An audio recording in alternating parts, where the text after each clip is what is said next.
nigga never been as broke as me. I like that. When I was young, I had 2 pair of leaves. Besides that, the pinstripes and the gray. The one I wore on Mondays and Wednesdays. While niggas flirt, I'm flowing tigers on my shirt and alligators. You wanna see the inside? I see you later. Here come the drama. Oh, that's that nigga with the fake. Wow, why you punch me in my face? Stay in your place, play your position. Here come my intuition. Go in this nigga pocket, rob him while his friends watch it, and hoes clock it. Here comes respect. His crew's your crew, or they might be next. Look at they man, big man, they never try, so we roll with them. I stole with them, I mean loyalty. Niggas bought me milks at lunch. The milks with chocolate, the cookies, butter crunch, 88.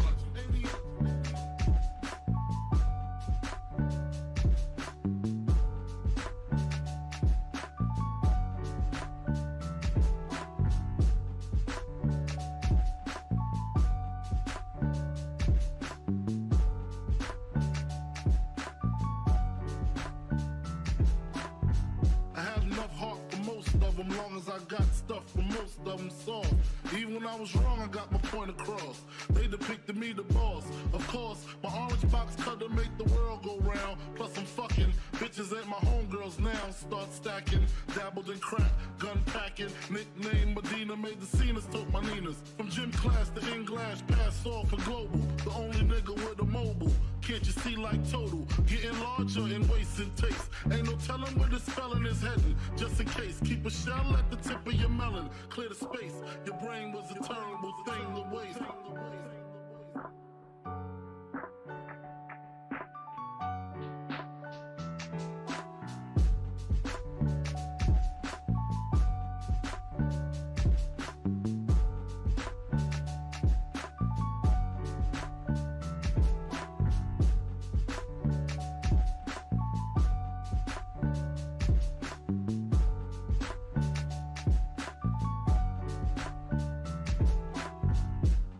Realizing to master enterprise and I ain't have to be in school by 10.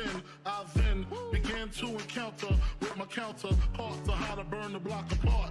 Break it down into sections. Drugs by these selections. Some use pipes, others use injections. Syringe sold separately. Frank the deputy, quick to grab my Smith & Wesson like my dick was missing. To protect my position, my corner, my layer. While we out here, say the hustler's prayer. If the game shakes me or breaks me, I hope it makes me a better man.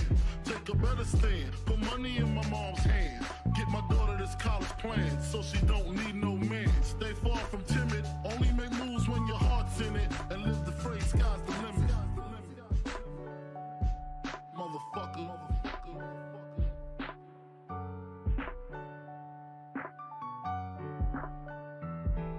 88.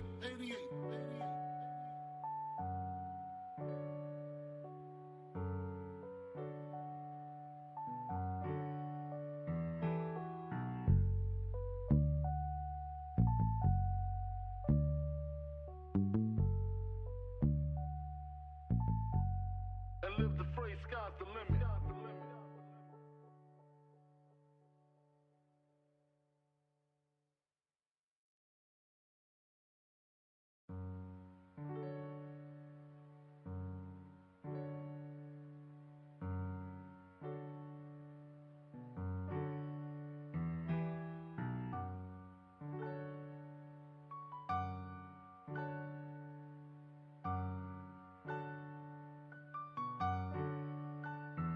Take a better stand, put money in my mom's hand. Get my daughter this college plan, so she don't need no man. Stay far from timid, only make moves when your heart's in it. And live the phrase, sky's the limit.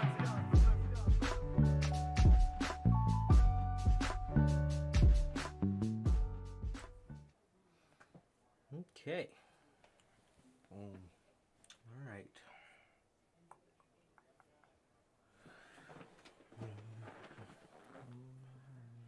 Okay. What is going on, guys? We are back with yet again another edition of the Notorious podcast, man. And on this episode, we have the Full Gear review for you guys, man. We're going to be on here for a little bit talking Full Gear with you guys, man. So, obviously, the show just went off the air not too long ago, man, and we're on here, obviously, as we always are. But if this is your first time watching and you guys do not know how this show works, every Monday We are on here with Notorious Unscripted every Friday. We are on here with the news, and after all the big pay-per-views, we are on here directly afterwards with the review for it. And when I say big pay-per-views, I mean actual big pay-per-views. yes. WWE's Big 5 and AEW's Big 4. So, with that being said, if this is your first time watching, you guys do not know who we are here at the Notorious Sales Podcast. I am Johnny Mayhem, one half of the host of this very show, and as for the other half, we got my man Sir K here. How's it going, man? Going good, man. Going good. Just been hanging out, bro. We've been hanging out. It was Full Gear Day, bro, so it was good. And it's your birthday. Happy birthday, bro. Didn't mention that. Happy birthday, bro. Oh, no. What? Oh, shit. It's happening again. I don't know if it's frozen. Could be a little too frozen. That's a fucked up situation, bro. We're gonna deal with this Pepsi afterwards. What were you saying? But, yeah, bro. It was a pretty good day. It's your birthday, bro. Happy birthday, bro. And other than that, it was just a normalized day, and we got to see Full Gear, bro. And that shit was unbelievable, bro. Moment of the year at the end of the show, man. Can't wait to talk about it, but the day was good, of course, bro. But how was your day? Yeah, man, it was good. It was good. It's a very good birthday. Hell yeah. The big 20, so very, very good day. Yeah, man, so can't complain, bro. Can't complain. I had a really good day. Got to do what I wanted, which was watch a Full Gear. We are going to talk about this a little bit. There was a lot on this show. Mm-hmm. There was a lot on this show, man. So, with that being said, overall, I thought the show was very good. I thought it was a good show. Was it better than All Out? No. No, I wouldn't say it was. I wouldn't say it's better than All Out. I think it was lacking one thing that All Out did beautifully, which was obviously put the cherry on the ice cream, so to speak, with the big name debut at the end, which obviously you guys know who I'm talking about, man. But yeah, but in terms of wrestling, I thought the show was an ace. I thought it was an 100%. ace. It was amazing, man. That bitch frozen. Yeah, it's definitely frozen, bro. But yeah, I thought the show was great, man. I thought the show was great, but yeah, like I said, a lot on the show. Oh yeah, lots. So much on the show to where I can barely remember what happened in the middle of it. Damn near. I dare say a little too much. You could have took away like 2 matches from the show and it'd been way smoother. I agree. But yes, so to start this off, we have Hikaru Shida and Thunder Rosa on the pre-show, or the buy-in, versus Jamie Hayter and Nyla Rose. This match went 12 minutes and 32 seconds. We were not able to watch any of this because my Amazon Fire Stick was not cooperating with Bleacher Report, and it was lagging in and out and in and out. I actually ended up having to watch the show off my phone. Yeah. With Apple Play it, whatever the fuck, to the TV. Yeah, through AirPlay. That's how we ended up having to watch it. But now that I'm thinking about it, with Vicky Guerrero in their corner, being that today is the day that Eddie Guerrero passed away, her husband, I'm surprised they did not give her the victory. That's true. Give her team the victory. You would have thought something like that. Yeah. I guess not. Shit. Interesting. I didn't even think about that till now. Yeah. I don't know. Interesting. Shit. Yeah, but we barely got to watch any of this match. It was so in and out, man. We could not watch, I tell you guys, man, we could not watch a lick of this show. And I'm going to say this right now, man. I'm tired of having to fucking find ins and outs to watch AEW pay-per-views. I just want to get it on the TV screen and watch it. And just watch it, bro. It shouldn't be a fucking task just to watch your pay-per-view, you know what I mean? Exactly, bro. Should just create your own shit, bro. or just use something that is on everything. Put it on YouTube TV. Put it on. Let us just buy it on YouTube. That would be beautiful, bro. That would be fucking beautiful, man. But they have to stick with Bleacher Report for some fucking reason. Why dead ass think all these pops are frozen? Bro, that shit ain't right. I mean, Emperor does kick, so shit. This one seems alright. Hey, There we go. We got one. But yeah, man, they just need their own shit, bro. Even though I heard that they're working on one, they need to speed it up a little. By the time of Revolution, at least. Yeah. By the time Revolution comes, I have no problem adding HBO Max to my YouTube TV bill. Do not mind that at all. Exactly. You know, especially if it means I can just say, oh, pay-per-view's on tonight, couple fucking clicks, and I'm there. Exactly. You know? It should be really that. It really should be that simple. Yeah, I agree. But Sheeta and Thunder Rosa picked up the victory here, man. I don't know. Yeah. Serena Deeb was in the crowd. I don't know why Jamie Hayter was in this match. Instead, it would have made a little more sense being that she has the feud with Sheeta. And it just would have made more sense. Jamie Hayter, I don't know. I like Jamie Hayter, but I don't know why she was in this match, per se. Made no sense at all. Yeah, but they ended up picking up the victory over the heels in 12 minutes and 32 seconds, man. Shit.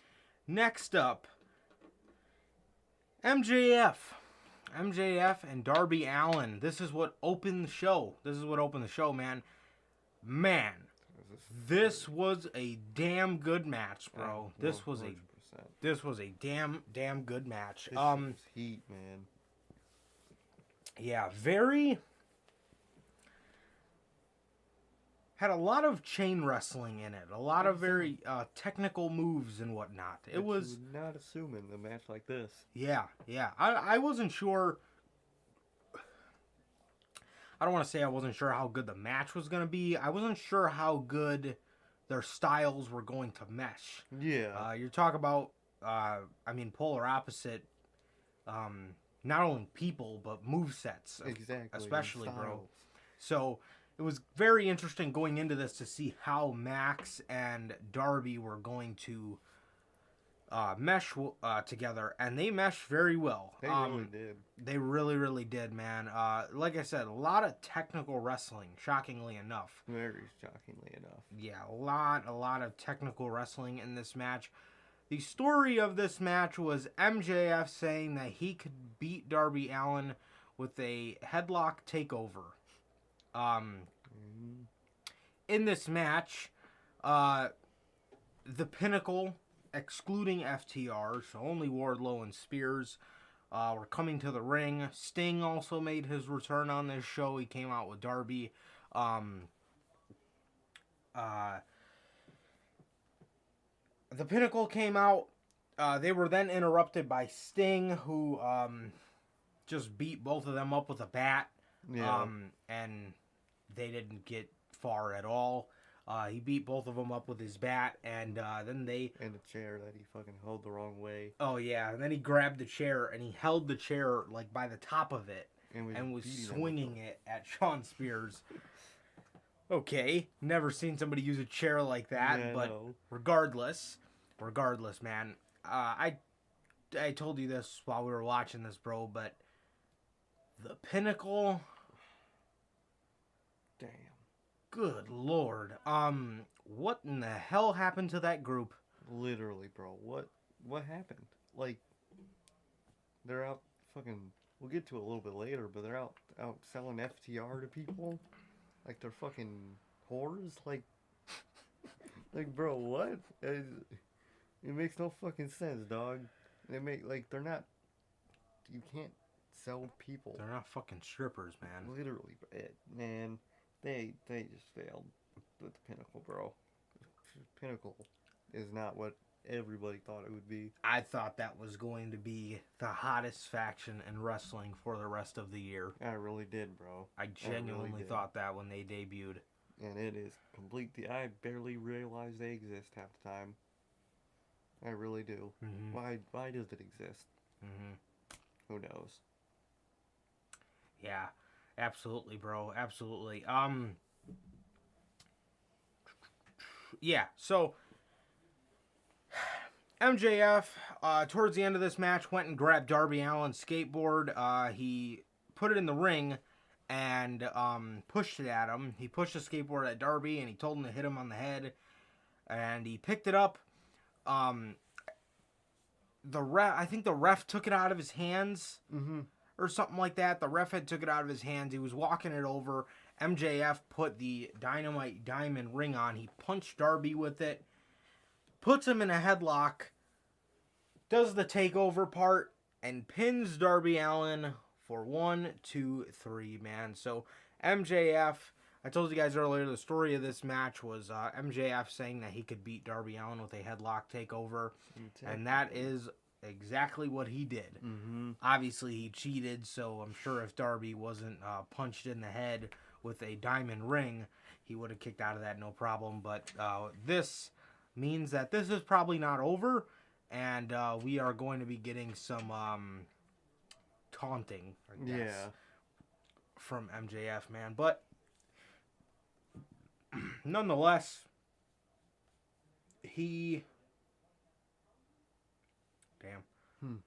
Tony Khan tells Sean Ross Sapp he will not comment on if he's speaking with any other ROH talent. We seeing somebody soon, bruh. Most definitely, man. The Briscoes, I could see Brody. EC3, Brody King, yeah. Flip. Oh yeah, 100% flip, 100% flip. Being a Nightmare Family. Oh God. Instant death. Yes, but MJF beats Darby Allin in 22 minutes and 6 seconds in what was a damn fucking good way to start the Full Gear pay-per-view. Oh, Damn good, man. Damn good. Hell yeah, bro. Great match. Probably my second favorite match of the night. Most definitely, bro. It was really good. Love the sequences. Very surprisingly technical. And it was just a good-ass match, bro. And a really great ending. I mean, Darby Allin thought he won the mind games when he didn't hit him with the, skateboard, but not hitting him with the skateboard was kind of his fate sealed by losing the mind games, because it was MJF that was able to really trick him out, and that was just a beautiful storytelling in this match, which, like you said, makes me think that this isn't over yet. I feel like this could go on a little longer. Maybe not till Revolution, but maybe till Winter is coming. Yeah, I could see Winter's coming or something. It ending, bro, but shit was good, bro. Shit was really good, and I just can't wait to see what happens after this, bro. It was a damn good match. Great show opener. Absolutely, bro. Absolutely. Darby Allin also had a no special entrance from MJF, but Darby Allin did one of his signature little vignettes that he films himself. Very good one. Very good one. Hell yeah. Next up, the second match on the main card, the Lucha Bros. Rey Fenix and Penta. Well, this week his name is Penta El Zero Miedo. And Rey Fenix, obviously, against FTR, Dax Harwood, and Cash Wheeler. This match was incredible.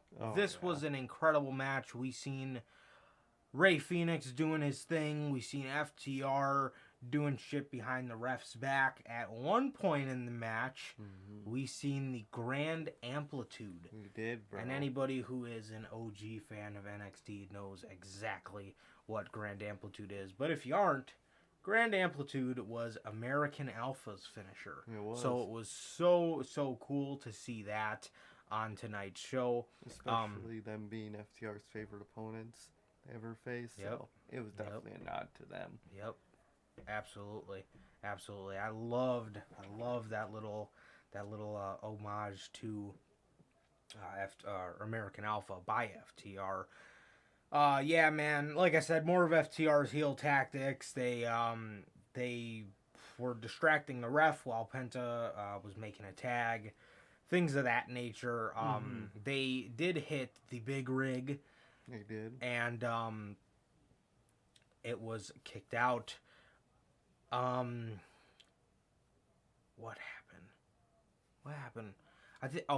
I think there was a point where Phoenix had hit the Three Amigos.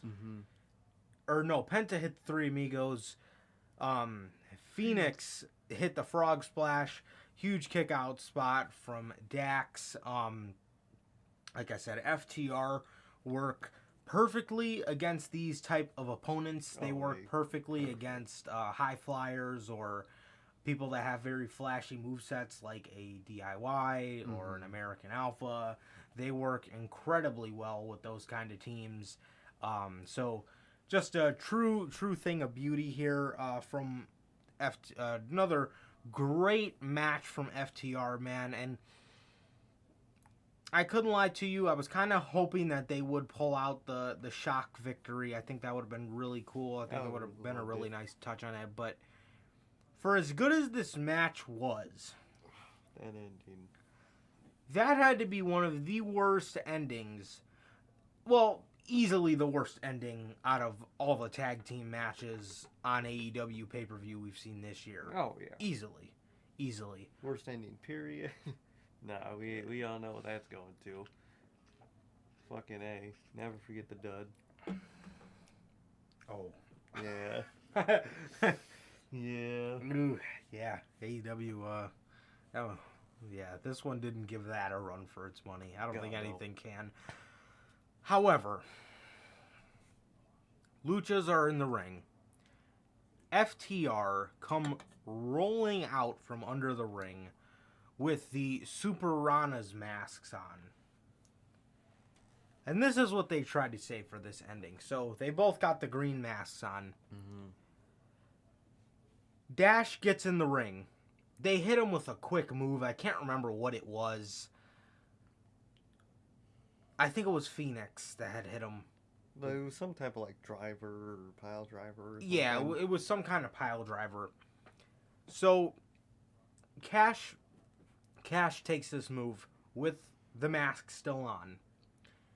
And he pins him 1, 2, 3.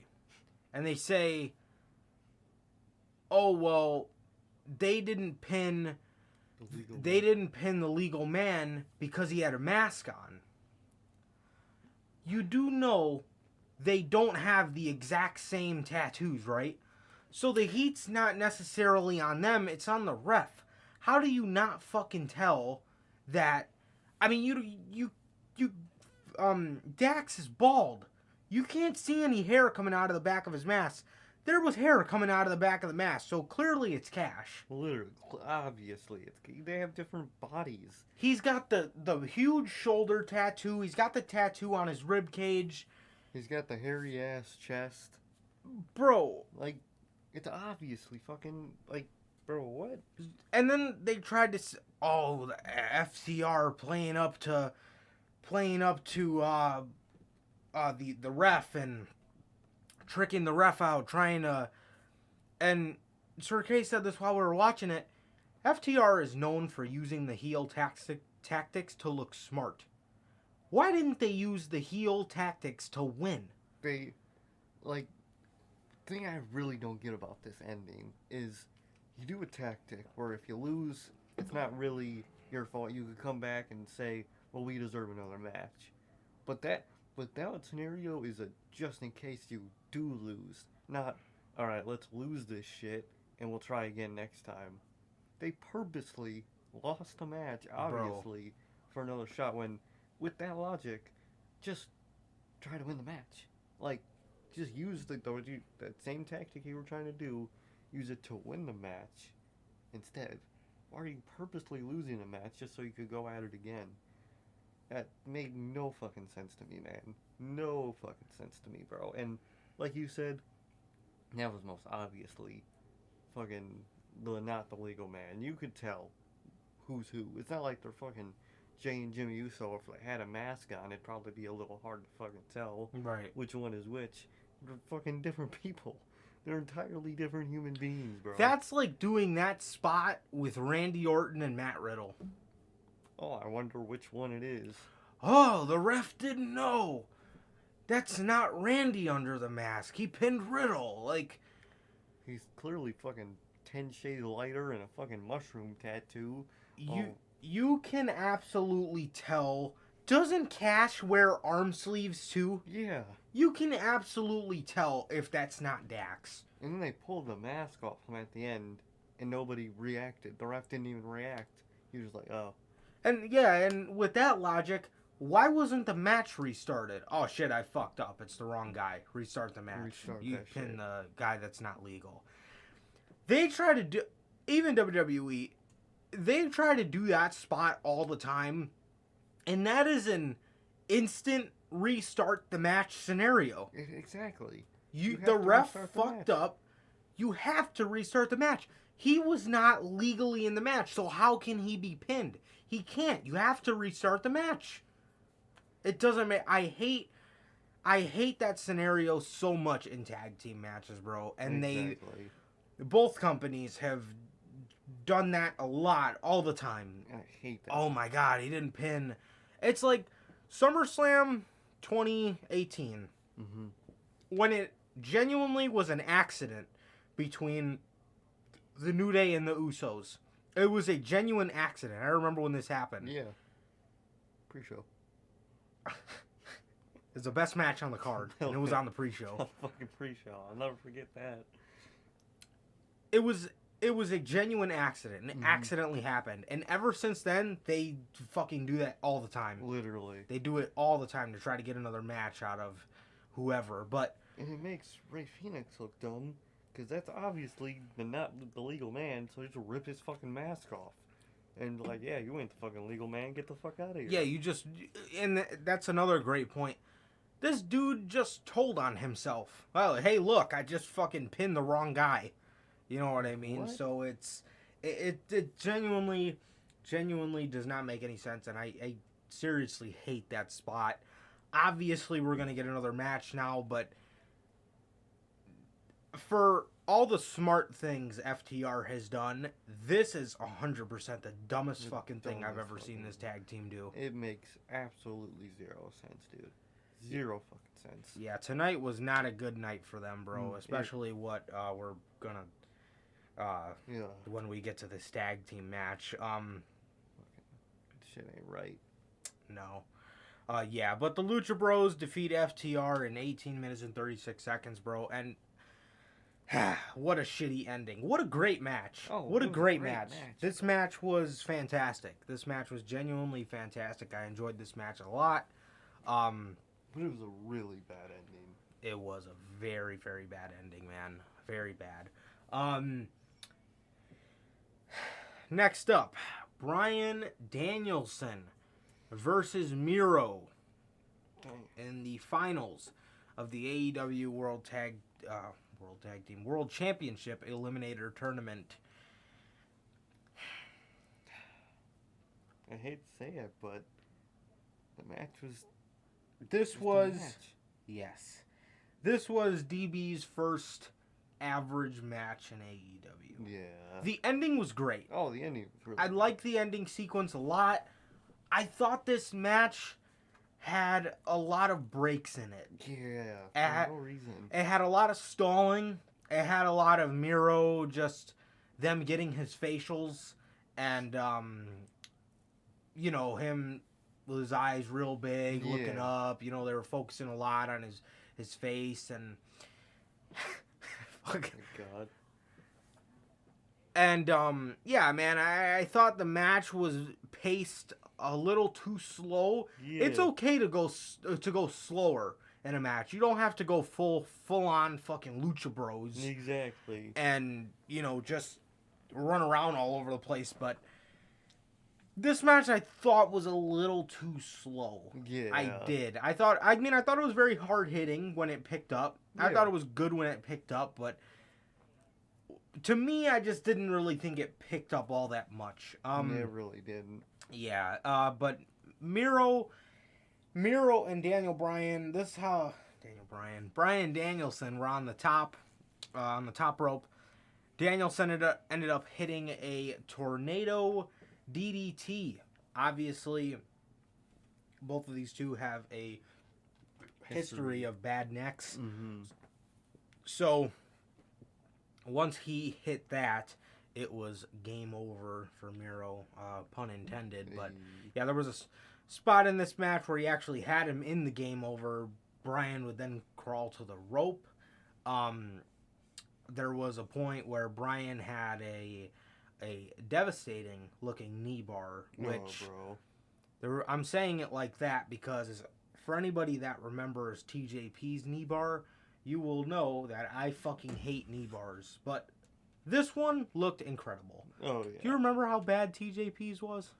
I think I'll have to look at it again. I don't remember. He literally wrapped both of his legs around the dude's leg and just squeezed. Oh, I think I remember it. I don't remember it fully, but I think I might. It was so horrible. I can't tell you guys how horrible. So I've been scarred by knee bars for a while. But I will say, Brian obviously hooked the leg over how you're supposed to fucking do it. Literally. And it looked amazing. It actually looked like it hurt. But, yeah, man, Brian Danielson, like I said, hits Miro with the Avalanche Tornado DDT and then holds in the guillotine. Mm-hmm. The guillotine. Miro passes out. He passes out. Obviously, he's got the history of the bad neck, so he faded to black. Pun intended again. And, yeah, Bryan Danielson wins this match, and he is the number one contender for the AEW World Heavyweight Championship, and he defeated Big Miro in 20 minutes and 6 seconds, man. Yeah, man, this match, look, it just didn't pick up, bro. It just was a match. You know what I mean? A little too heavy on Miro's body language and whatnot, and what Miro was doing other than just them having a match. So it had its problems, but it wasn't a bad match at all. No, the ending was pretty shocking. I totally forgot about the neck thing until the very last second, and he hit it. The ending was really good. I liked the ending, but other than that, it was just Daniel Bryan's first average match, bro. And I don't know, it just, their styles didn't work as well together as I thought it would. Me too. Like, Daniel Bryan works great against bigger, tougher guys. Like Brock, he's great against. He would be unbelievable against Walter, bro. That show would be unbelievable. But they were just too focused on Miro's body language and shit. So it wasn't a bad match, but it was his first average match in AEW. Sadly to say, bro. Yeah, man. Yeah, agreed. Next up,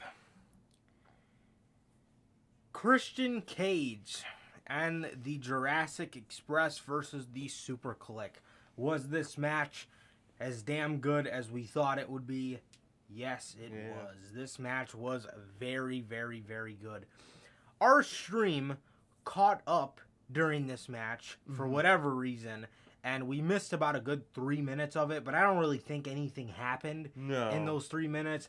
It, came back, and right when Jungle Boy was setting up the Hurricane Rana through the table to Adam Cole, after that, we got an elbow drop from Matt Jackson onto Luchasaurus on the outside, and then a little bit later in the match, we seen Christian Cage jump from the stands all the way to the floor, kind of down by where the tunnel is, onto Nakazawa, Cutler, and Nick, I think. So, this match, very chaotic, broke out into the crowd for a little bit. They came back into the ringside area. They all started fighting on the top of the stage. Forgot to mention, Adam Cole was in the ring with Jungle Boy doing his, I don't know what the base move called, but it looks like the Game Over, where he's got the arms on his leg, and he's got Jungle Boy's head. The fucking Bucks put thumbtacks in this dude's mouth They run the ropes. They kiss Adam Cole on his cheek. And super kick Jungle Boy in the fucking mouth with thumbtacks in his mouth, bro. Thumbtacks out and shit, and he was coughing him up. That shit was brutal, bro. That shit was heat. I love that fucking spot, man. That shit was really good. Beautiful, different way to use thumbtacks. People usually like put them on the bottom of their shoes, like Young Bucks have before, at All Out, but they just put them in his fucking mouth and just super kicked the shit out of him. Loved it, and I love the way Jungle Boy sold it. He really looked like he was fucking in pain. Yeah, he did. He did, man. Nonetheless, though, great spots up until this point, like I said, and then they all went up racing to get Matt Jackson from the snare trap. Christian Cage ran full fucking sprint, to Adam Cole, into a mean super kick, bro. Dude fucking booked it into a super kick. That shit was hilarious. Bro, oh god, it was hilarious, dude. It was hilarious. That man ran with all his heart. Luchasaurus would then do a shooting star press onto Cutler, Nakazawa, Adam Cole. I think a random production goon. Yeah, and Nick Jackson, I think, too. Matt Jackson was the lone man left on the stage. He would then... Christian would then go grab chairs to do the concerto. Jungle Boy stopped him because earlier in the match, Christian was going to let Jungle Boy do the concerto, but it ended up not happening. So Jungle Boy grabs the chairs, hits the concerto to Matt Jackson, and 1, 2, 3, that was the match. I honestly thought when Jungle Boy had the chair behind his head, I thought Christian was going to turn heel. I thought for a second he was too. I thought he was going to go beat his ass. I really did. I thought Christian was going to turn heel. He did not. No. And the three celebrated. Jungle Boy made a hilarious face after Luchasaurus did a shooting star press off of the stage. It was funny as hell. Holy shit. He literally fucking mouthed. Holy shit. Yeah, that he shit did. was fucking great, bro. Loved it. Love this match. It was perfectly brutal, bro. A lot of great spots, bro. It was really meant to be a brutal ass spot fest. You love to see shit like that. The thumbtacks were fucking brutal. I'm jumping off. Everything was really good. They had good table spots, which is great to fucking see. Fucking Christian Cage booking it right into a super kick was unbelievable. And there was sunset flip, or that's Panama Sunrise, right on the fucking. Adam Cole climbed on part of the stage, or part of the things that were keeping those giant gears in the setup. The scaffolding? Yeah, the little scaffolding.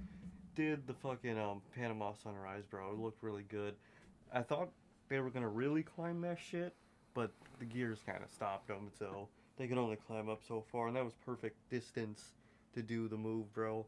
But other than that, it was just a good-ass match, bro. Just a really fun match. Great spots. Great people. And it was just and a good ending, too. I really liked the ending. Had me for a second with how slow Jungle Boy was being. That something was going to happen. But it didn't, bro. He finally hit the concerto, got his revenge, and won, bro. Good for him, bro. Good for him. Yeah, man. And they continue to make Jungle Boy a great pillar to the company. Or, according to JR, MJF and Darby Allin are, and I quote, 2 of the 4 pillows of AEW. 2 of the 4 pillows. Fucking JR, man. How the fuck do you manage to mix up the word pillar with pillow? And no one corrected it either. They were just like, silent. They were just like, yeah. Yeah. 2 pillows. 2 pillows, bruh. 2 pillows of AEW, bro. But another one of the pillows in Jungle Boy had a great match tonight. And a great spot at the end. Loved it. Please. We've been asking for Morrow for a very long time. I think it's about time you give it to us. I don't even care if we only hear the fucking guy on Rampage. Exactly. But you know what? Tony Schiavone's got a great... Damn, I don't know who I would get rid of. Because you know it's between Tony or Excalibur. You know they're not going to get rid of JR. Well, they might have to with all that recent news. Oh, with his cancer? Yeah, it's been like a problem where he might have to stop doing commentary because of his, cancer treatments. So, if they do, we know who could take his place, bro. Who other than Mauro Ranallo? Somebody equally as respected. Exactly. Because everybody in and on stage loves Mauro, bro. All the fans and everybody backstage, especially with a lot of those NXT guys that are there now, they would love to see Mauro again. The striking man from Amsterdam. Mm-hmm. When he would call for Andrade. And don't you think that would make Gargano and Ciampa's decision a little easier? Exactly, bro. Knowing that the man that got their feud as over as they got it, would be calling for them once again. Exactly. Absolutely. I mean, what would you rather do, man? Get your shit called by Jimmy fucking Smith or Mauro Ranallo? You know? Definitely Mauro. Definitely, bro. Yeah. So, Christian Cage and the Jurassic Express take down the Super Click in 22 minutes and 35 seconds. See, I like a nice wrestling show where the matches are a good length. Exactly. It's not 8 minutes. Yes. We don't have...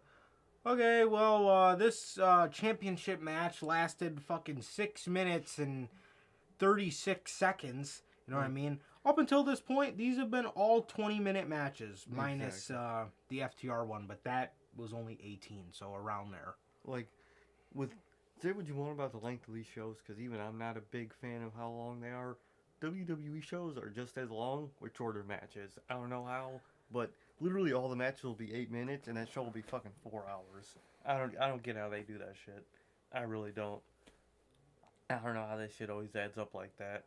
We'll be on these reviews talking about, that match was 5 minutes, and the next match would be 8 minutes, and then... The longest fucking match on the card was 16 minutes. Yeah. You know and what I mean? somehow a fucking 4.5 hour show. I never got that shit. But it's nice saying all these matches were actually match length for a pay-per-view. Cody Rhodes and Pac defeat Malachi Black and Andrade El Idolo. Does anybody want to take a guess who came out last? God himself. Cody. As soon as Pac got done with his entrance, as soon as those lights shut off, you just hear a rain of boo. Boo. Love it. Cody comes up as normal, acting like a fucking American hero. Acting like he just came back from war. Like, fucking Cody, bro. This dude comes up. Cody. They caught this for a glimpse second, but I love the cocky smirk while he was coming up and they were booing him. He had this really cocky smirk on his face. I like that a lot. Mm-hmm. That's what I want to see. I want to see him not give a fuck. Exactly. That anybody's booing him, man. Because if you read his tweets, he doesn't give a fuck. So let us see that on TV. Exactly, bro. Exactly, man. But this match was pretty good. There was a part in the match where Jose went over by Arn. Mm-hmm. Arn does a motion where he reaches in his dick and grabs out his Glock. Which, why are you keeping your Glock? If that, it's supposed to be Glock, why are you keeping it above your cock? Like, bro, that makes no... Like, bro, you either keep a gun on your hip or, like, right above your ass. It sounds funny, but you know what I'm talking about. You keep it right above your ass or right on one of your sides, whichever side you want to grab it from. Why would you put it above your ship, bruh? Or like something that makes a little more sense is like right above your thigh. Yeah, like on your thigh. Like who maybe? just keeps it directly pointing at their dick, Just bro? right here, bruh. Like, Oh my god, bro, bro. who puts shit there? Man, like, I don't know, bro. That shit was weird to me. It looked like he put some shit out his dick. Bro looked like he just touched his dick and started punching Jose. It looked like he just fucking grabbed his stank dick and started chasing Jose. Smell my shit, bro. Like, bro, what? Like, Like, dude. what is this, fucking middle school? You grab your fucking... Yeah, bro. That shit was funny as hell. Unintentionally. So he grabs his dick and starts giving Jose these weak ass fucking punches, bro. Those garbage ass punches. Dude was talking about some... Those weak ass punches, bro. His old ass. Fucking Jose. And, bro, them announcing Jose was just hilarious. His name being Andrade El Idolo. Or no, accompanying to the ring by Jose. Andrade. Like, just Jose. What the fuck? accompanied to the ring by Jose. Like, say Jose the assistant or something, because that's what I'll tell him my nameplate. Oh, that shit was funny, bro. Good lord. Cody was fucking... This match consisted of these two teams getting mad at each other, which I like that they did, because it would have made WWE likes to play it off as if these random tag teams are a fucking well-oiled machine. Exactly. You know what I mean? Cody and Pac have no chemistry. No. They are not a tag team, so... They're not even friends, you know what I mean? Right, so it makes sense for them to bicker. Why are you tagging yourself in? Exactly. Get the fuck out of here. Like, Can I do my thing? Shit. Exactly. Black and Andrade. These guys have been on the same page, but they are in a tag team. So they're going to have problems. What the fuck are you doing? What are you doing, bro? You know what I mean? They were definitely, Black and Andrade were definitely, more cohesive as a team, just because they have history together. They know each other, even as opponents, way more than Pac would know Cody, but there was still the bickering, which I like. They weren't fucking the bar, you know what I mean? They weren't instant fucking meeting of the minds. They were still, I could have stayed in a little longer, you didn't even tag me in yet, and shit like that, bro. Thought they played that type of shit in this matchup really good. And I loved the way Pac was basically after the match was just getting his ass whooped by the other team, because Cody was fucking nursing his knee out in the fucking... Oh my god. Dude, that was literally like the whole middle of the match was just Cody nursing his Cody fucking knee. took a black mass. This dude, Pac is getting his ass whipped, bro. He's getting his ass whipped. You look past the guys in the ring, and Cody's just standing there holding the apron. He's standing there holding the barricade, shaking his fucking head. Looks like he's getting ready for round 2 with his fucking wife. He's pacing back and forth. I'm like... Bro, walking... Eventually we notice it and we're like, dude, is Cody just walking around? Well, his fucking partner's getting his ass fucking handed to him by a team. Like, bro, at least look at your fucking teammate getting his ass whooped. Dude wasn't even paying attention to the fucking match. He was looking down at his knee. He fucking called over a fucking official just to talk to him. And then he finally crawls on the fucking steps, gets on the apron and starts stomping the steps. Be like, yo, I'm finally back. My bad, bro. That shit was hurting. What? That shit was hilarious, bro. Like, Cody. It was just, like, and they did it on purpose, obviously. It was just that egotistical side of Cody, caring for himself, not even thinking about Pac. Loved it, bro. I loved it. Mm-hmm. Yeah. Cody, anytime this dude picked up a lick of momentum, he was booed. Oh. Anytime he hit something, he moved. Anytime he was tagged into the match, he was booed. They even mentioned it on commentary when the first time he got tagged in, or he tagged himself in. I think it was JR. It was like, that was not a popular tag, but yeah. And then they were trying to say on commentary, "Oh, Cody didn't go Hollywood at all." Bro, just because Cody told you to say that, just because Cody fucking wrote you guys a note, make sure to tell them I am not Hollywood. Make sure to tell them I am humble. Make sure to tell them I am a good guy. Don't mean you gotta read it off, bro. He ain't the one writing your checks. Any wrestler would have taken those opportunities. To ask Daniel Bryan that is cap. They can never say that line because Daniel Bryan doesn't even wear his own fucking merch.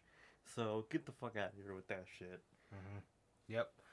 Bro, wrestlers do movies all the time. There's nothing wrong with it.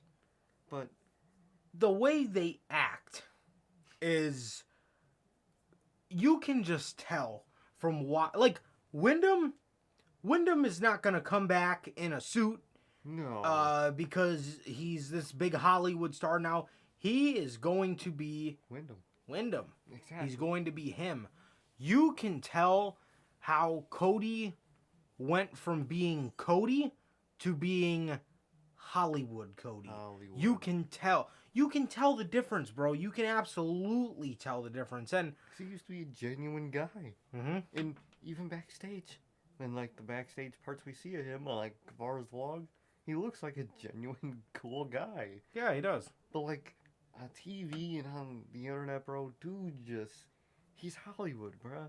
He really is Hollywood, bro. He is the typical, I am a good person. Yeah. Like, why are you booing me? I'm a good person. He's like that fucking dick ass fucking co-worker that's a dick, but like, why don't you? He's like that dick boss. I'm not gonna say his name, you know. I'm trying to work with you, man. I'm a good person. I'm not a monster. I'm not a monster. Like, bro. Bro, you're a bitch, bro. Exactly, bro. And Cody embodies that so much. Why are you mad at me, man? I'm trying to do what's good for all of us here.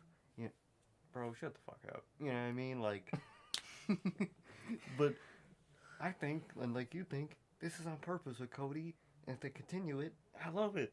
I was loving what he was doing tonight with that shit on the outside. That was simultaneously hilarious. That was hilarious and great. Perfect. Exactly. It just embodied Cody to what a fucking egotistical dick he is. And I love it. See, I was telling you this last night. I know a lot of you guys want, Cody needs to turn right now. Cody needs to turn right now. He's so stale. Got to build up. Guys, I want you to understand, Cody is the OG of AEW. Exactly. According to him, he built the band. Yeah. I don't know how true that is, but they were the Bullet Club before there was a Cody Rhodes in it. But anyway, not the point. This man is one of the OGs of AEW, along with the rest of the Bullet Club guys and Jericho and Pac and stuff. But I'm going to say this, man. Cody, they're not just going to turn Cody next week. Exactly. It just doesn't make sense. Now that they got wind, and I know they've had wind for a while, but now that it's reaching its peak, this is exactly what they want. Yeah. They're going to wait till people give up on Cody. Fuck it. This guy's never going to turn heel. Exactly. Fuck it. I'm done worrying about this shit. He's never going to turn heel. I can't fucking stand him. That's when they're going to fucking That's when they're going to make Cody turn, because I refuse to believe that they're that stupid. No, they can't be. It's a reverse Roman Reigns situation where we don't know how much it is at this point, but it's where it's not the company that doesn't want the guy to turn heel. It's the guy himself. You know what I mean? It's a reverse Roman situation where it was Cody that didn't want to turn heel, but now I think whether or not he still wants to, they're going to make him, and it's not going to be next week. It's not going to be in a month.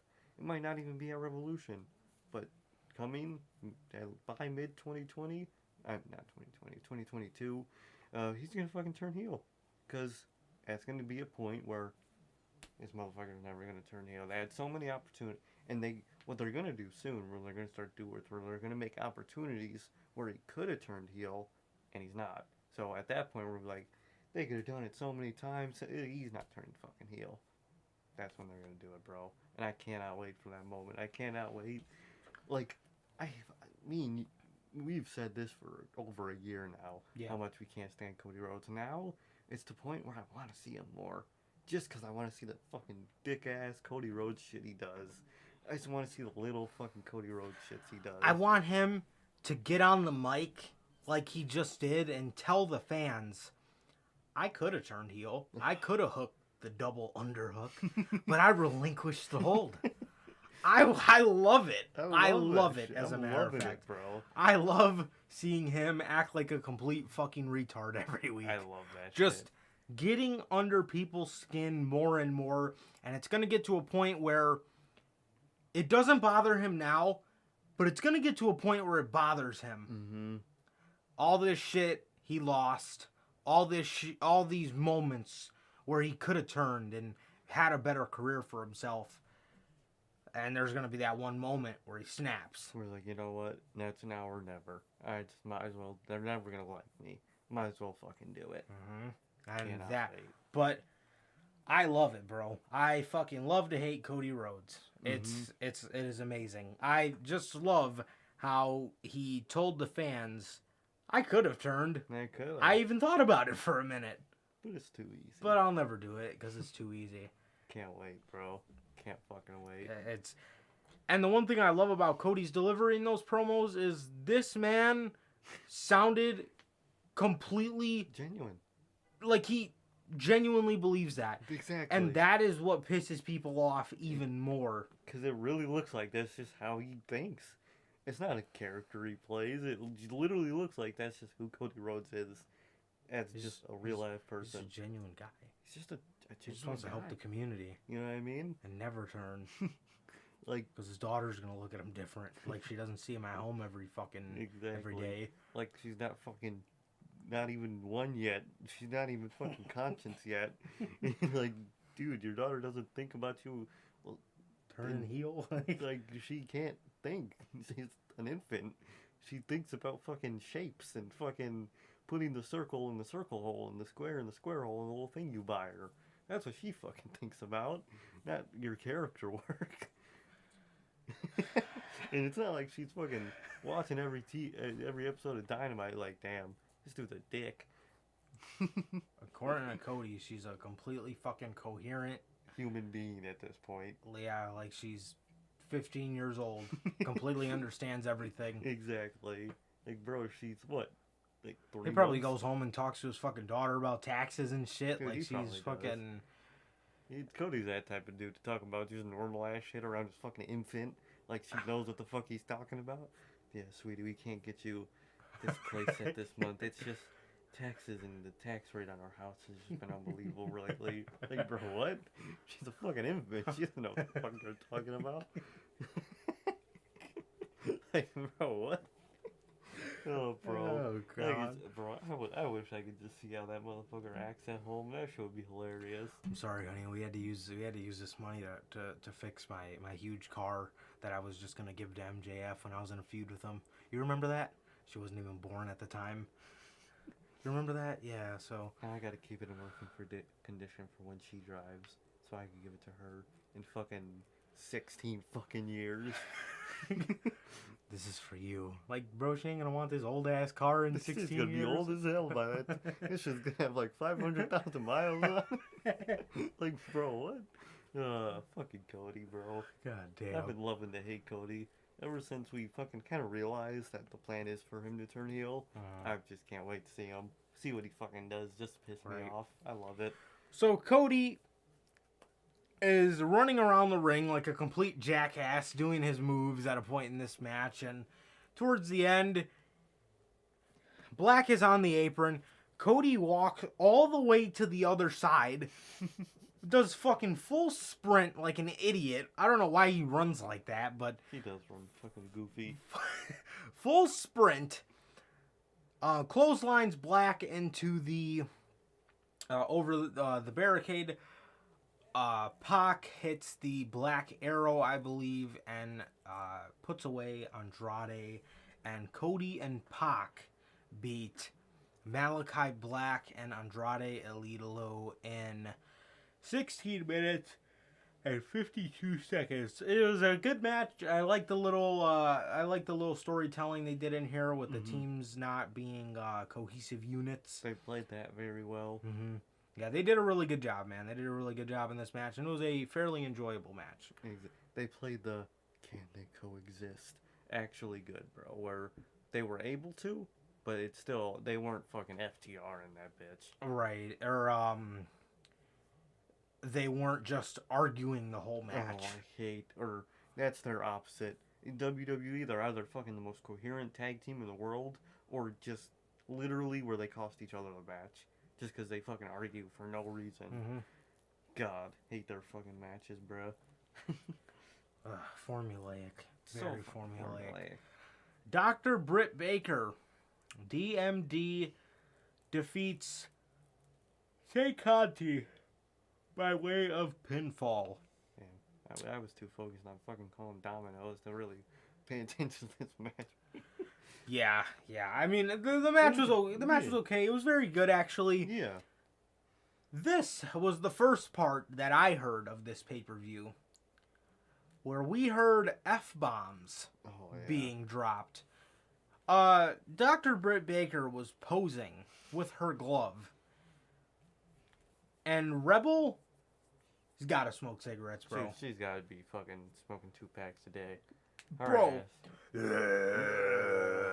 I didn't know whether I was listening to her or Corey fucking Taylor. Literally, bro. Her ass be talking deep. Let's go.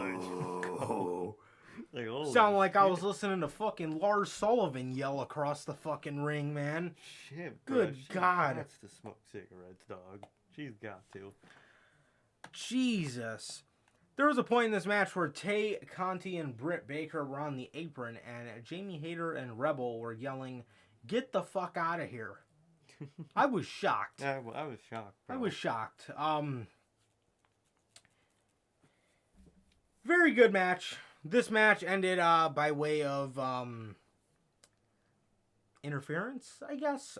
Hayter and Rebel kept distracting the ref while Hayter was distracting Tay Conti. Britt Baker ended up getting a chance to get in a curb stomp on the steel steps to Tay, and pulled her in the ring, hit her with another curb stomp, and that was it. Tay Conti kind of took her eye off the ball at the end. She did a moonsault onto Hayter and Rebel, and obviously that allowed Baker to capitalize in this match. And my question is, while Hayter and Rebel were distracting Conti, where was Anna Jay? Yeah. Anna Jay wasn't doing anything. She came out at the end after her homie just got whooped on. Literally. She came out at the end to celebrate with Hangman, so... What was she doing, bro? She couldn't go help her other homie? You know what I mean? Like, that was weird. That was really weird. I don't get that part. Yeah. Yeah, I agree, man. I agree. But Baker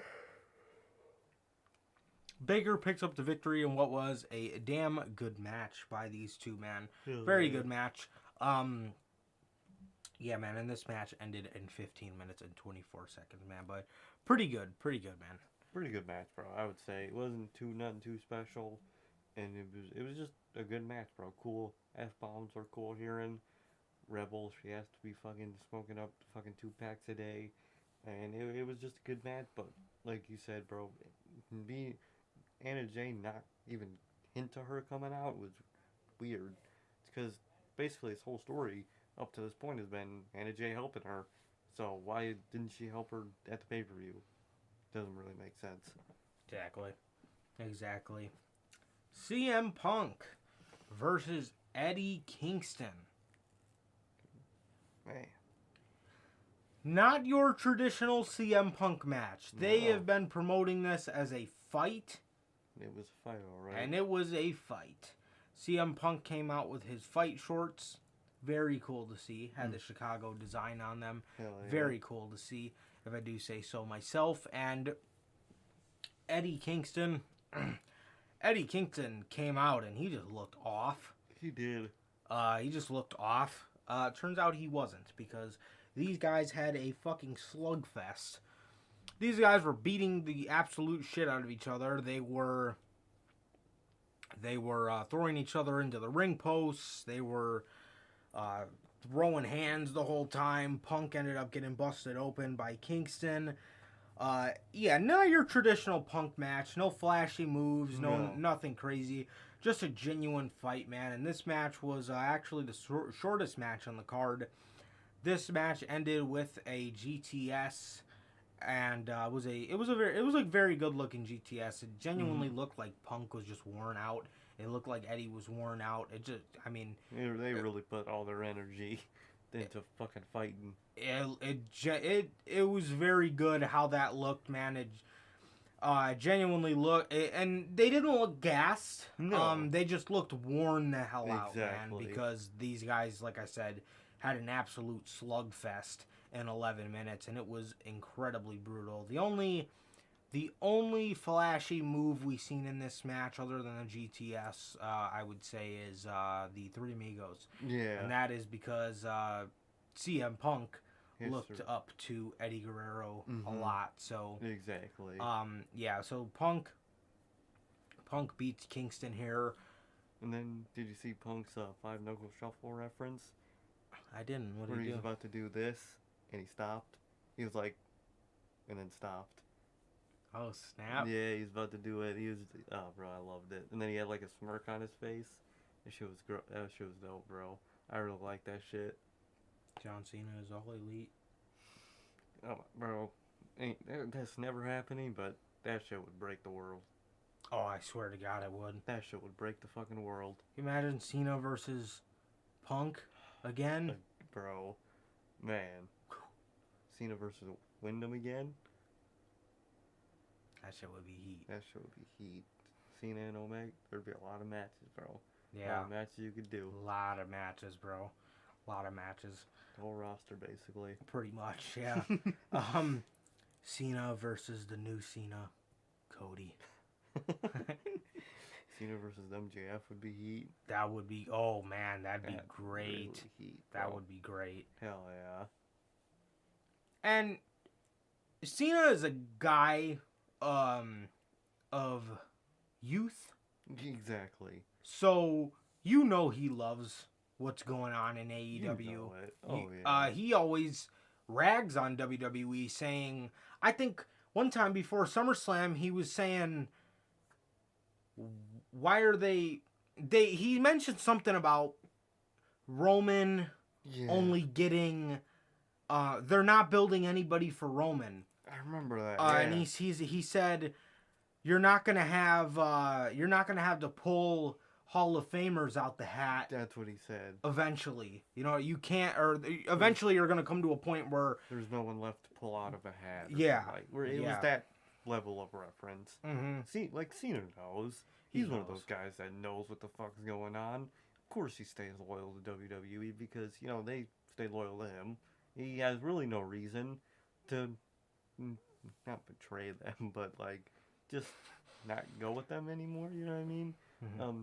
Same thing with Michael Cole. If you watch his interview with Pat McAfee where he was talking with them, Cole's just one of those guys where they never wronged him. They annoyed the hell out of him. But, he's just one of those guys that really sees no point for him to go over to somewhere else, you know what I mean?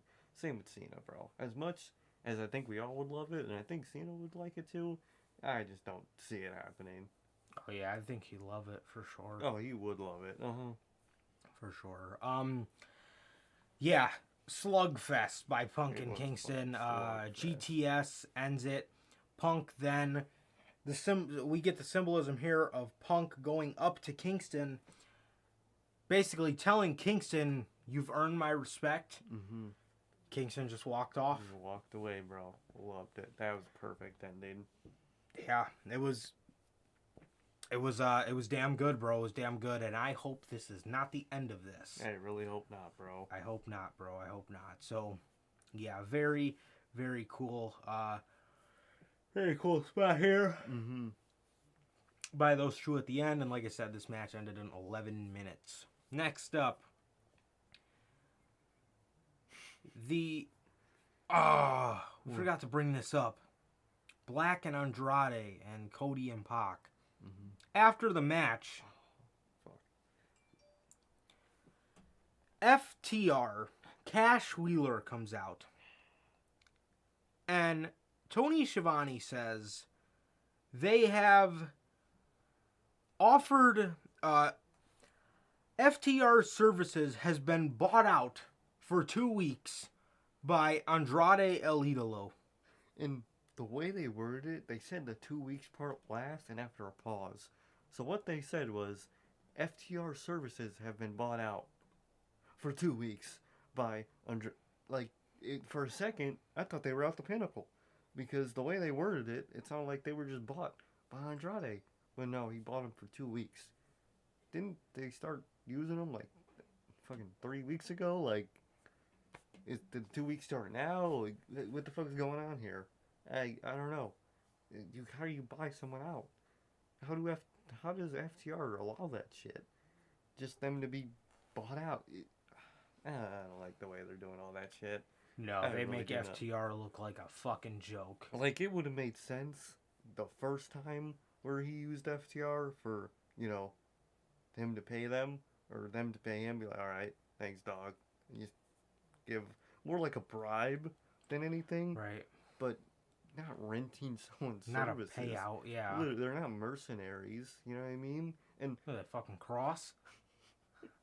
I was about to say, people always say fucking Butcher and the Blade are mercenaries. They just go wherever the money lies. By that logic, why don't they use Butcher and Blade?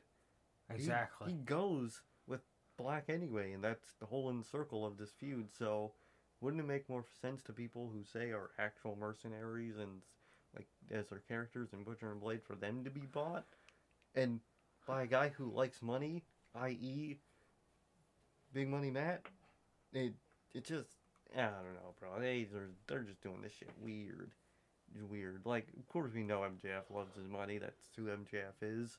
But in terms of current on-screen happenings, it would have just made more sense if they would have just bought the services of Butcher and the Blade, and then just paid Big Money Matt. But I don't know, bro. That shit was just stupid. It was, and I one thing I hate about this word mercenary. When I think about a mercenary, I think about somebody that looks like the Authors of Pain. Yeah, I think about somebody who looks like like one of those type of vest or a suit or one of those two looks. I think about somebody like Karrion Kross, his promo look with the suit. Exactly. Those are the two looks I think of when I hear mercenary. I don't think about somebody that looks like fucking Malachi Black or Butcher and Blade. Or FTR. No. They're not fucking mercenaries. They're old school guys. And FTR have so much respect for themselves. Their characters wouldn't allow them to be bought off like that. Yeah. What? It makes the Pinnacle look even fucking worse. It makes FTR look so incredibly bad. Dude, they look like fucking prostitutes with that shit. They look like fucking prostitutes. Like, Flip calls himself a mercenary. Mm-hmm. He would have been perfect. A little surprise. Yeah, makes sense. You could put, that's how you bring him in the company. And he was an actual soldier, so it all makes sense. Like Karrion Kross actually killed people. Yeah, bro's come on, people, get with it. Bro's out there murking. So you could have someone like Flip come in the company, say he is a mercenary or whatever the fuck in that situation. That's how he could be brought in, or even like I could see EC3 in that type of role just because that's how he looks and how he acts. Braun. I was going to say Mr. Titan, Adam Shearer. But out of all people, you choose FTR. They're the least fucking likely for that to happen to. They just didn't do that shit right. And the history was cool. How, them and Cody, because Cody started the fuck the revival shit.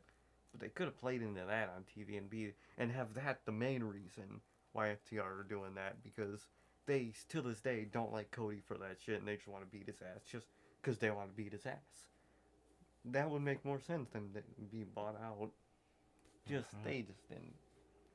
They're not playing it up right. No, not at all. Not at all. Time for the funniest match on the fucking card. Jericho should go on his cruise and never come back. You gonna do fucking jump off? Was he gonna fucking do off himself on the ship? Was he gonna get fucking lost at sea? What are we gonna do? Play fucking Man of Medan here? Like, bro, what? The Inner Circle: Jericho, Hager, Guevara, Santana, and Ortiz versus Men of the Year, Sky and Page, and American Top Team: Dos Santos, Vladimir Kozlov, aka Andre Arlovsky. That's his fucking name. I'm just calling him Andre. Andre. And Dan Lambert. Anytime I hear somebody say Andre, I just think about Andrade. No, none of the announcers except for Excalibur can pronounce right. Andrade. Andrade, It's not really, Andre. you don't have to say it in this, Mexican pronunciation. You don't have to say Andrade. Just say Andrade. And they can't. They just can't fucking say Andrade. Just say Andrade. Not Andre. Andre L. fucking Igloo. You motherfuckers. I mean, if it's so hard for them, bro, fucking,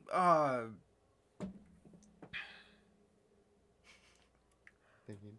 what's it? Abbreviate his name. What's it? AEI? Yeah. That sounds fucking stupid. I don't know. Call him Idolo. Yeah, El Idolo, fucking, Call him CN. Something. Even reference him as Almas sometimes, I wouldn't mind. You know what I mean? Yeah. So I wish he would have kept the little CN I love the CN. 100. These guys had a Minneapolis street fight. And the rules were not what I thought they would be, man. This fucking match was so stupid. With that, this was one of the funniest matches I've ever watched in my That life. shit was so fucking funny, bro. Bro. Dude, this match is again, Minneapolis street fight. And let's explain how this match functioned. This match started off with all the guys on the apron. Every single one of them were on the apron to start it off. Like a traditional Survivor Series tag team match. Literally, bro. Just standing on the fucking apron. So, this match happens. Bro, it eventually breaks out, and we get these barrels with weapons in them. Mm-hmm. What kind of weapons, man? Barbed wire bats, kendo sticks, chairs? No. No. According to the commentators, everything that was invented in Minneapolis. I'm gonna look a couple of those items up. I gotta verify if those were actually invented down there or We seen footballs, where. hockey sticks, ski. What are the things you put on your foot? The ski things? Oh, I think just like skis. They're just called. Yeah, Or just skis, you know. the little ski boots. Yeah, the skis, what you ski on, the ski boards, whatever the fuck. And a bunt cake pan. And a fucking toaster. A toaster. Historians believe a tribe of Native Americans who lived in Atlantic Canada. So they were made in Canada. What's that? Hockey sticks. They weren't fucking made in Minneapolis. They were made in fucking toasters. Look at the toaster, bro. Where were the fuck toasters invented? Watch it say fucking New York or some fucking shit. Where were toasters? I can't believe I have to look this shit up. Toasters. Fucking Scotland. What the fuck? Look up a bunt cake pan. BUNDT. DT. Bunt. Cake. No, I spelled cake wrong. bun cake pan invented? Oh, Minneapolis. That one was actually fucking invented Okay. there. Okay. Fucking shocker. There was something else. What the fuck else was it? This one's got to be bullshit, but look up a football. There's no way. Let me look up American football. Just to be more specific. American footballs invented. No fucking way. It was first played in New Jersey. When was the first football invented? No, I don't want fucking England football. Who invented American football? Sport. I don't give a fuck about it. When I'm hearing it's New Jersey, what I keep saying. So the only thing that was actually fucking invented in Minneapolis, besides probably fucking pitchforks, were bundt cake pans. That random ass fucking object that they pulled out their fucking toasters. Bro, Toasters? there was a random spot in this match where JR says, I don't know what happened. Like, out of the blue, dude just says this. Jericho might want to go on his cruise and never come back. Why? The What? match isn't over yet. What happened? He was just normally getting punched and shit in a match like anyone else does. It's not like he was getting fucking brutalized. Girls just getting punched and kicked in a match. That's what you do. Dude is talking about you should go on a cruise and never come back. You want to get lost at sea? What the fuck do you want? Oh, Bro. This shit's hilarious, dog. This shit, man. Oh my god. So, Weird. Jake Hager is walking around with a bundt cake pan and a fucking toaster, beating people up. Jericho's fucking ramming a ski into people's head. Sammy Guevara's throwing a fucking football around. This looked like my 10th grade not my 10th grade, my 10-year-old birthday party all over again. Literally. Me and the homies just fucking around in the backyard, throwing footballs at each other. Or Throwing hockey sticks. Like, bro. What?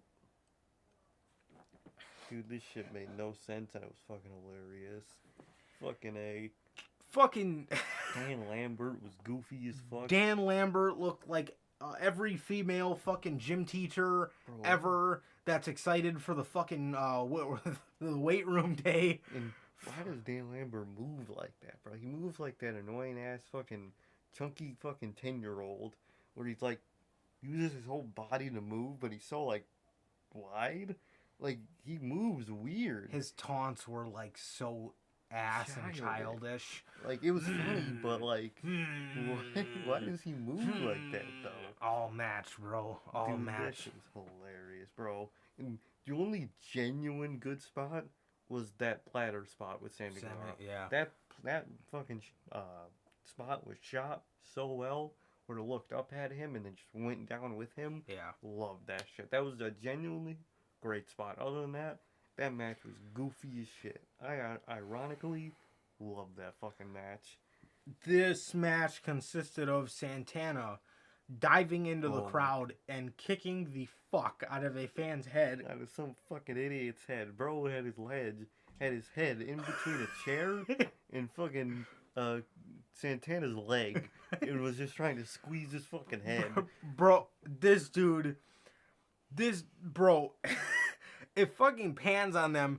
This dude is fucking folded like a chair.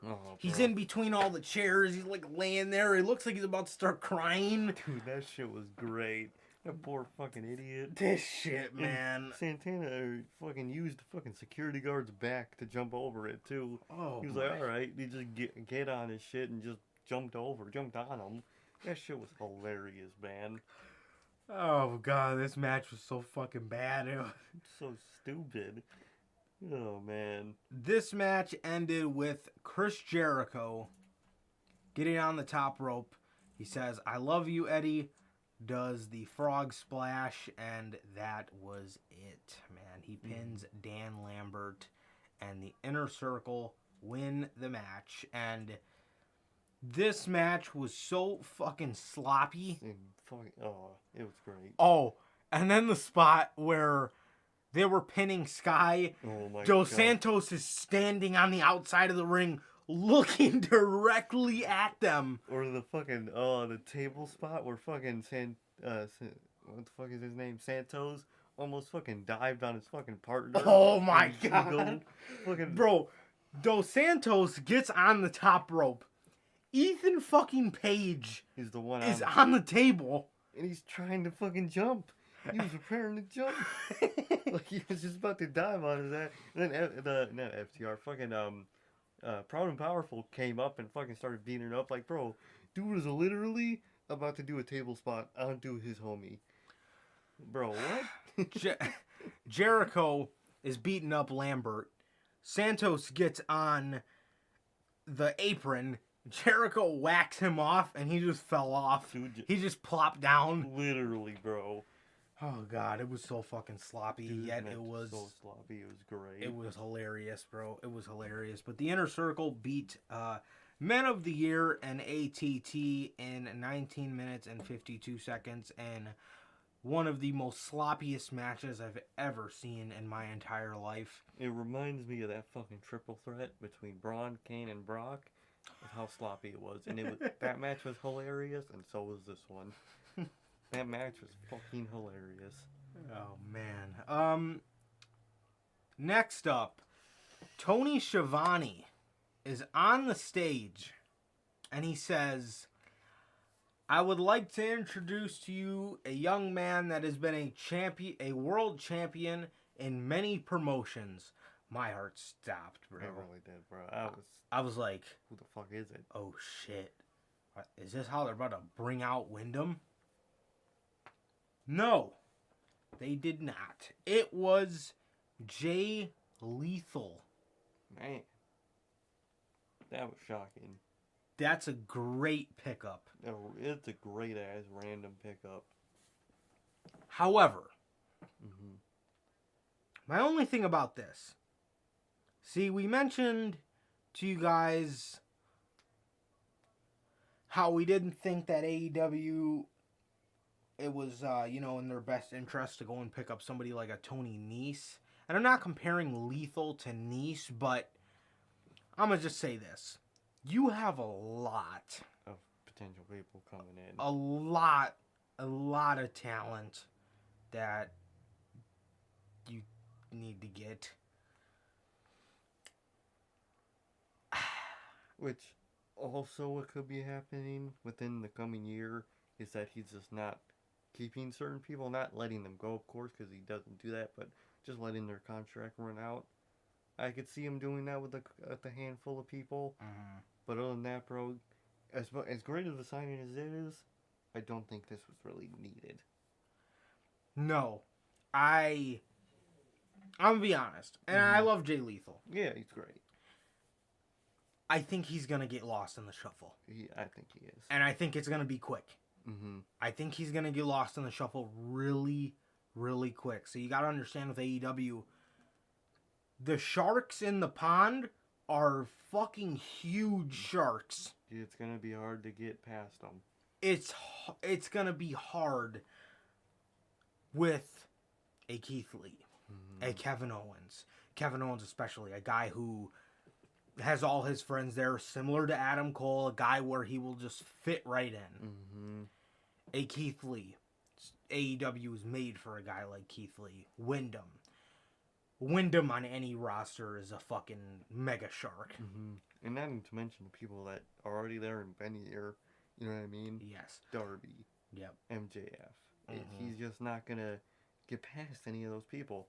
He's just not naturally. It's just how it is. Mm-hmm. Mm-hmm. So,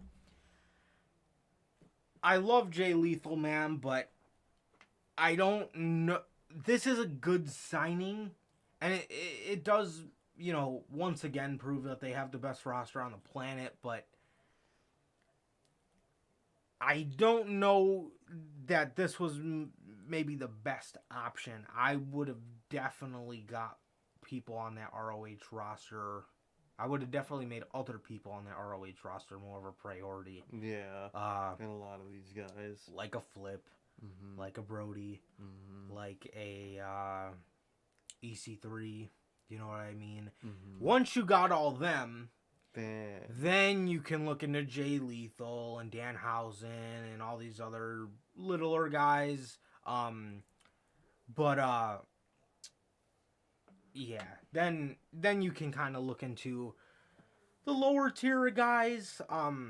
Even though, I mean, shit, for AEW, a guy like Danhausen may be absolute get just because of how popular he is. Yeah. But like, they and also with Jay Lethal and the guys he'll have to not go over, like get past.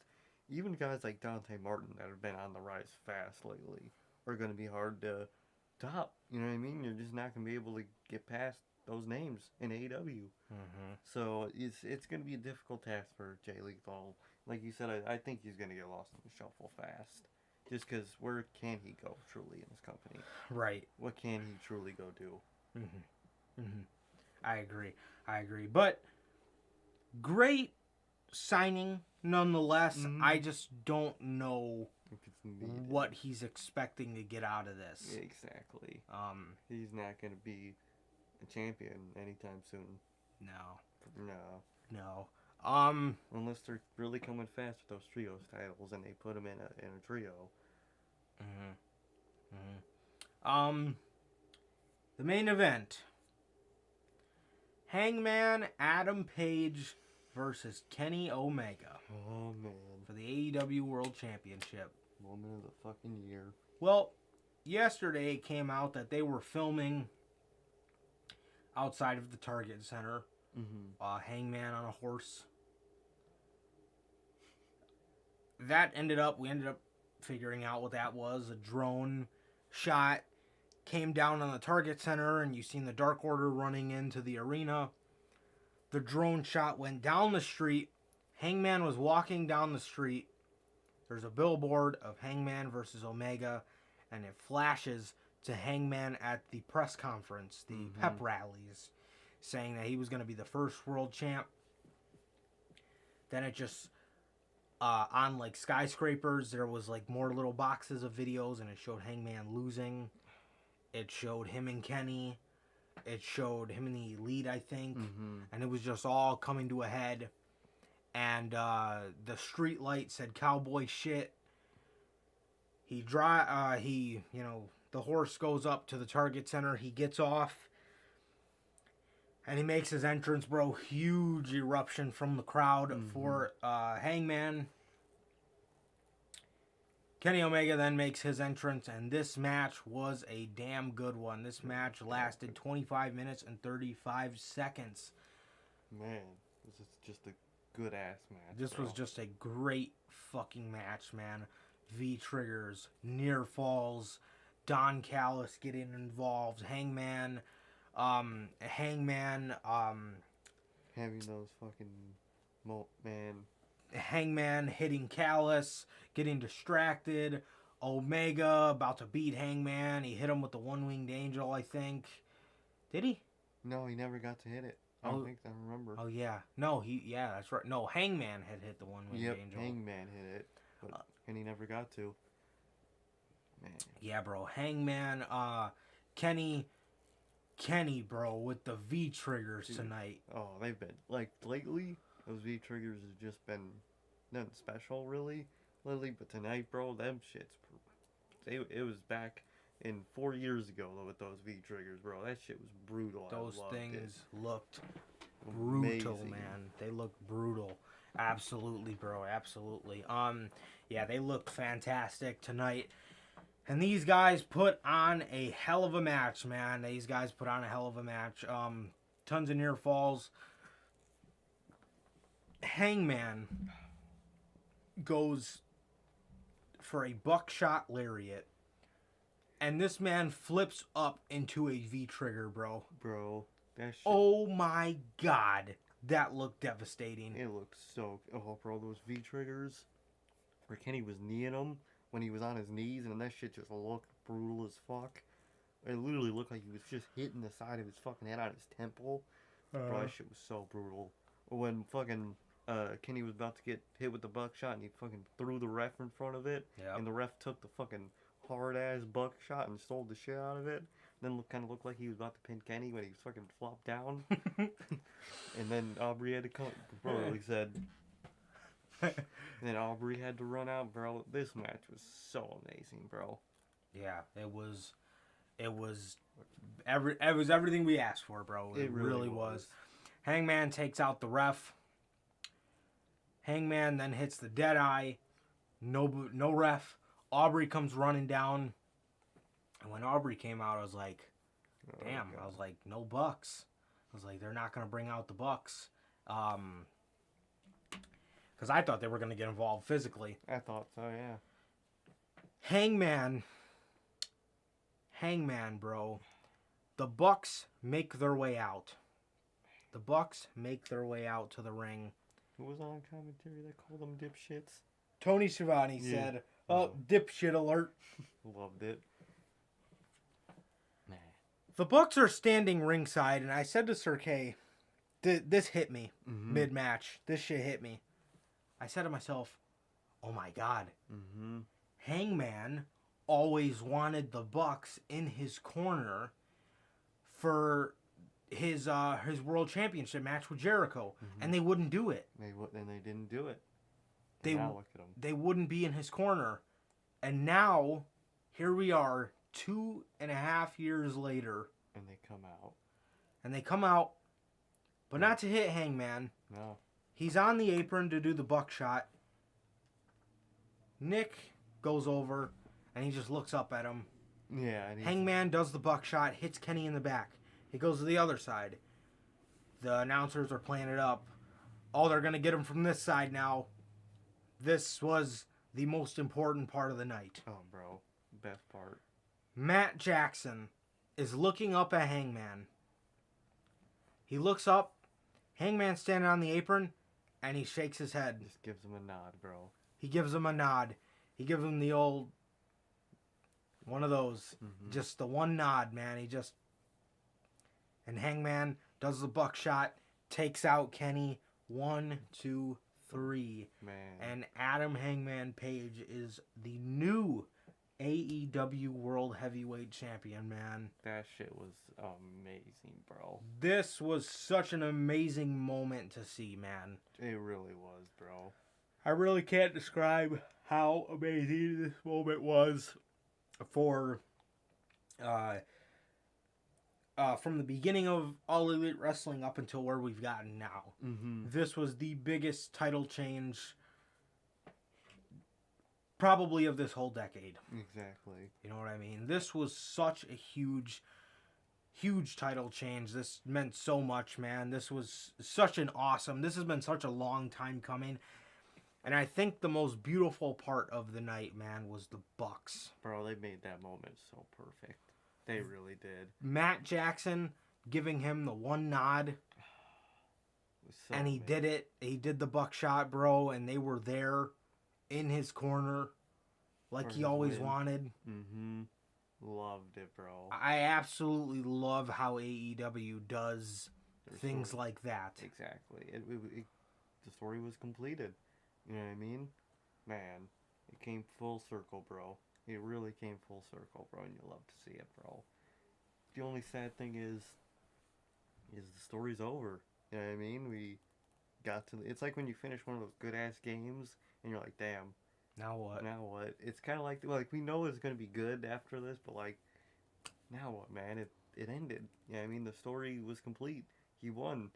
And I just can't wait till fucking Wednesday, bro. I cannot wait. On to the next one. Really, bro, it's on to the next one. On to the next chapter in the story, bro. On to the next huge story in AEW. And I think I have a good idea what that is. Cody Rhodes. I think it is Cody, bro. I really think it's Cody. Cody fucking Rhodes. And we were saying it, bro. If they need someone to turn, for him to turn on, Hangman is perfect, bro. And you said this when the show ended, man, is a great point. When Kenny won the belt, it was always Hangman takes it off of him. No other nobody can come in and win Nobody it. takes that fucking belt from Kenny except for the Hangman or Frankie Kazarian. But I digress. Nobody takes the belt off. Nobody takes the belt off of Kenny except for Hangman. Now, this is free game. It really is. This is anybody could take it. Exactly. Brian can take it. MJF can take it. Cody can fucking take, like... My personal take on this, I say Cody. I say Cody. I say Cody takes that 100 fucking %. And then, who takes it from Cody? MJF. Heel versus heel. You don't gotta turn Max babyface. No. You have MJ tell Cody the whole thing behind their feud is this is why I turned on you a couple years ago. I seen right through you. You're a piece of shit. I knew it the whole fucking time. I've been saying it. I was the bad guy when I was calling you a piece of shit. And now look at you. That is fucking perfect. It really is. Bro. That is perfect, bro. Man. All Out. 2022. I'd say we get Cody versus Hangman for the World Championship. And I think that's when you do it. But that's how I'm long-term booking this. And then from there, I think MJ will be ready to take the belt from Cody. And not that he's not ready now, but it just didn't make sense when he was facing Mox. Exactly. It just doesn't make sense at this point. Yeah, it just didn't make sense at the time, and it still doesn't. If you ask me, it really doesn't make sense for him to even take it off of Hangman. No. I would genuinely say Cody Cody's Rhodes. Perfect, exactly. Everyone loved Hangman. Everybody hates Cody. Yes. Perfect, bro. It is perfect. That is perfect, bro. It's just perfect to do it, bro, and I would just love it, bro. One thing I think would be a great addition to that story is the Bucks aren't with Hangman. No. Dark Order is, as far as we know. So, what I am thinking here, when Hangman loses that belt, I say the Bucks are there to pick him up, and by then I think the Dark Order will fade away. I think they should. I think they should fade away from Hangman naturally. So it's like, yeah, we're just not close. You know, one of those situations. I think it would be kind of a situation where you turn Dark Order heel and you play the sympathy card with Hangman to the point where Dark Order only liked Hangman when he was down bad, pretty much. Exactly. When he was when he was a drunk, when he was a depressed motherfucker, whatever. Someone they could easily, consume into their group. You know what I mean? Someone they could easily convince to join them. Right. And now that he's bigger than them, and actually has the momentum and shit, and Cody Rhodes momentum, he doesn't fucking momentum. He doesn't need them, and they'll realize that, and they'll not like him anymore. And it's like, well, we just use you because you were a sad piece of shit, and all that shit. Yep. And man, oh man, is this gonna be amazing down the road? But man, Hangman did it, bro. Congratulations, man. Congratulations to the Hangman, bro. As the graphics team would say, we're proud of you. Very fucking proud, man. Very proud moment. Well deserved. Absolutely. Well fucking deserved. Absolutely, man. Absolutely. Nobody deserves that more tonight than the Hangman, bro. And I think a storm is brewing for good old Cody, the hero of the story. And I think this is gonna be badass, bro. I really think this is gonna be very badass. Hell yeah. But yeah, man. With that being said, this match ended in 25 minutes and 30 seconds, man. And with that being said, the Dark Order would come out and celebrate with Hangman at the end of the show, and they went off air. Damn. No Wyndham. No Bray. And Damn. I got hyped because I woke up to see AEW made plans for the arrival of Wyndham. I seen AEW. I seen Wyndham trending on Twitter. Everybody was stoked. Everybody wanted to see him tonight, and it just didn't happen. But if any of us know Bray, He's cooking up something. this man is going to pop up when everybody forgets about him. Mm-hmm. Not that we're going to forget about him, but when he's in the back of all of our minds, Yeah. this man is going to pop up, and it is going to be fantastic.